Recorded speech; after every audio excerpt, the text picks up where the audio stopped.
So ఇప్పుడు నిన్న lathi charge జరిగినటువంటి విద్యార్థుల పరిస్థితి ఏంటి అండ్ వాళ్ళు ఎలా ఉన్నారు ఇప్పుడు బానే ఉన్నారా లేకపోతే ఇంకేమైనా చర్యలు నెక్స్ట్ చర్యలు ఏంటి నెక్స్ట్ స్టాండ్ ఏంటి మీ యూనివర్సిటీ? ముందుగా మీరు వాళ్ళ పరిస్థితి అడిగారు కాబట్టి చెప్తున్నా. ఆడపిల్లలండి ఏదైనా, ఎందుకంటే వీళ్ళలాగా నోటుకొచ్చింది వాగే స్టూడెంట్స్ కాదు, చదువుకున్న వాళ్ళు. వాళ్ళలాగా ఏది పడితే అది వాడు స్టూడెంట్స్. ఇప్పుడున్న వాళ్ళ కండిషన్ ఏంటి అంటే, కొంతమంది నేను బాగా గాయాలయ్యాయి, కొంతమందికి ఒళ్ళు నొప్పులు, ఇప్పటికి కొంచెం తేరుకోలేని కూడా ఉన్నారు. అంటే వాళ్ళ సిచ్యువేషన్ ఇప్పుడు రూమ్కి వెళ్ళి బట్ చేస్తే ఎట్లా ఉంది అంటే, నిన్న ఆ ఒత్తిడికి ఆ తాకిడికి ఎక్కడ పడిపోయి ఎక్కడ చీరుకుపోయి ఒంట్లో ఎక్కడ గాయాలని కూడా తెలియదు వాళ్ళకి.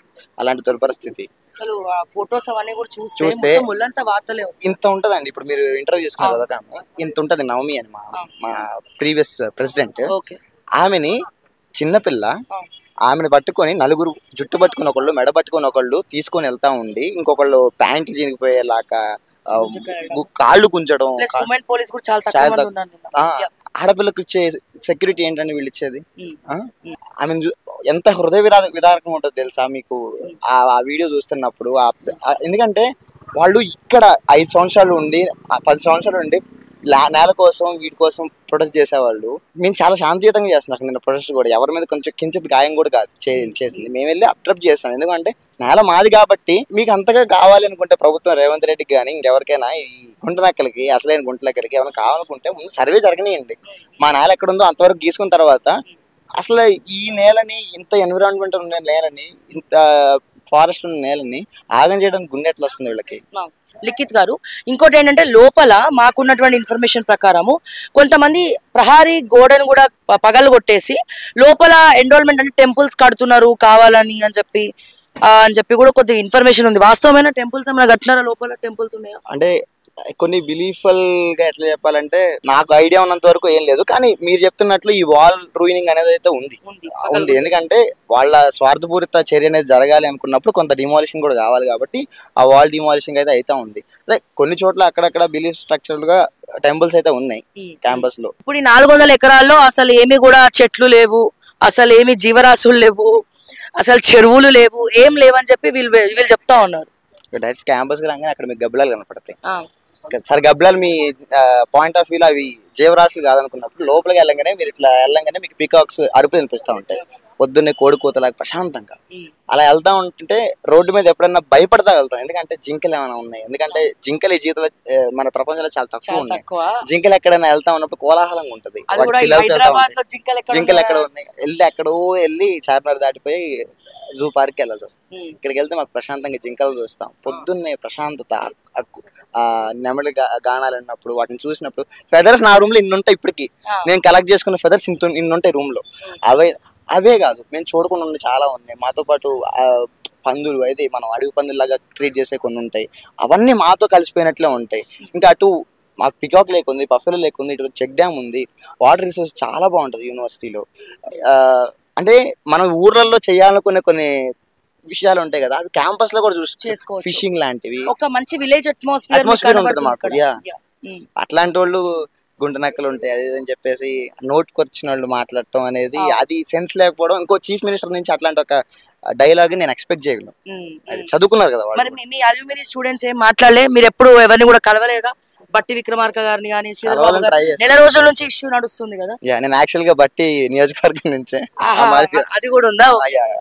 అయితే మేము మా సైడ్ నుంచి చాలా చేస్తాం. ఇక్కడ మీకు బీయింగ్ ఆఫ్ కాన్స్పిరసీ గురించి చెప్పాలి. ఇక్కడ వాళ్ళ వింగ్, స్టూడెంట్స్ వింగ్ ఉంటుంది కదా, ఎన్ఎస్వై.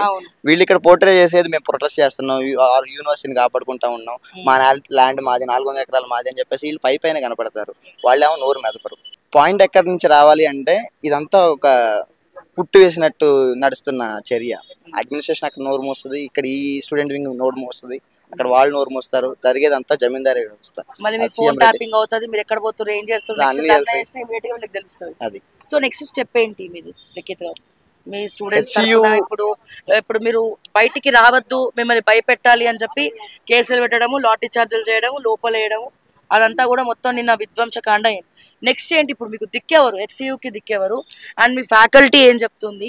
ఎవరైనా సపోర్టివ్ గా ఉన్నారా? లేకపోతే మీరేమన్నా రాష్ట్ర వ్యాప్తంగా, దేశవ్యాప్తంగా, ప్రపంచ వ్యాప్తంగా కూడా ఈ యూనివర్సిటీలో చదువుకున్న వాళ్ళు ఉన్నారు. సో ఏమన్నా పిలుపునివ్వబోతున్నారా? మీ స్టాండ్ ఏంటి? ఒకటి, ఎన్ని సిచ్యువేషన్స్ అయినా ఇక్కడ పోరాటం అనేది హెచ్సియుకు ఉన్న క్వాలిఫికేషన్. యాక్చువల్గా ఎలాంటి సిచ్యువేషన్ వచ్చినా యూనిటీ హెచ్సియు ఎప్పుడు ఉంది, మేము అదే పలుకుతాం. ఎప్పుడన్నా ఎల్పాబ్లో అని ఒక పాట పాడతాం ఇప్పుడు క్యాంపస్లో ఇట్లాంటివి.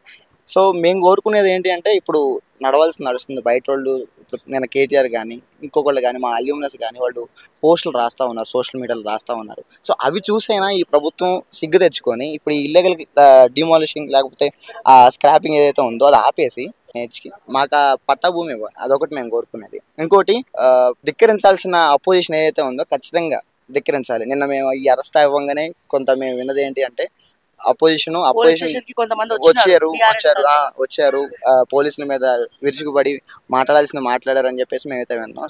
So happy.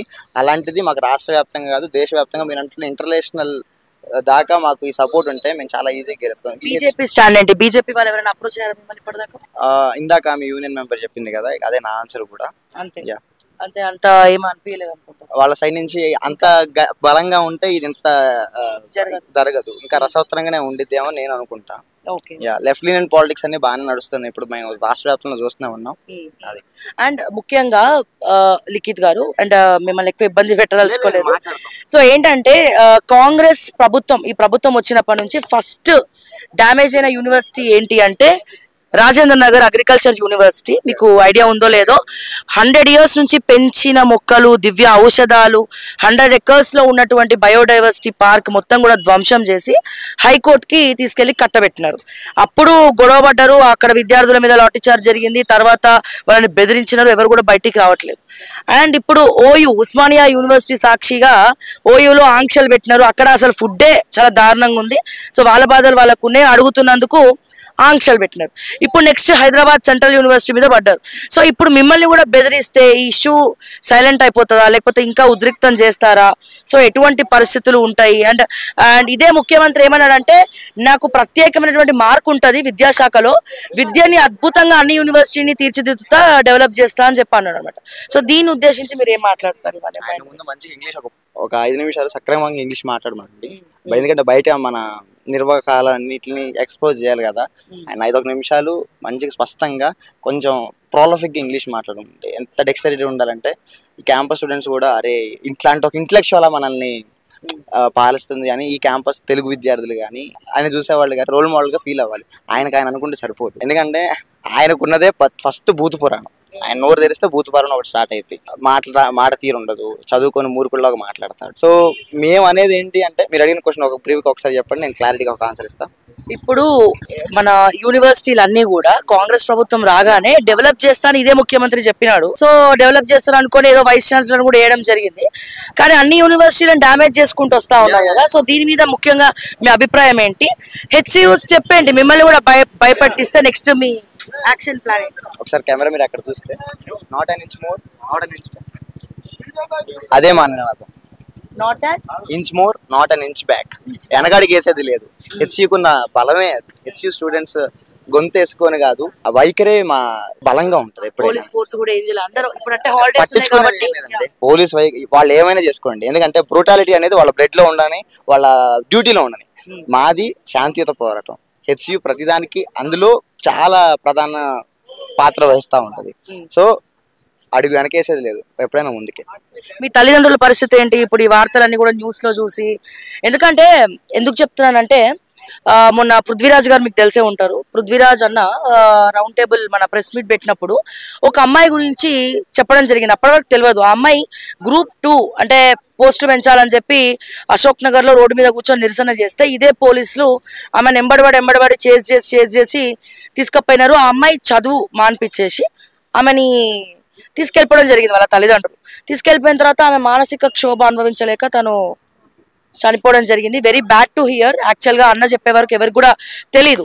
సో ఇట్లాంటి భయపడే పేరెంట్స్, అరే మా పిల్లల ప్రాణాలతో ఉంటే చాలు, ఈ యూనివర్సిటీ కాకపోతే ఇంకో యూనివర్సిటీ, సో సైలెన్స్ చేయడము. సో తల్లిదండ్రుల యొక్క స్టాండ్ ఎట్లా అంటారు? వాళ్ళు భయపడతారు కదా.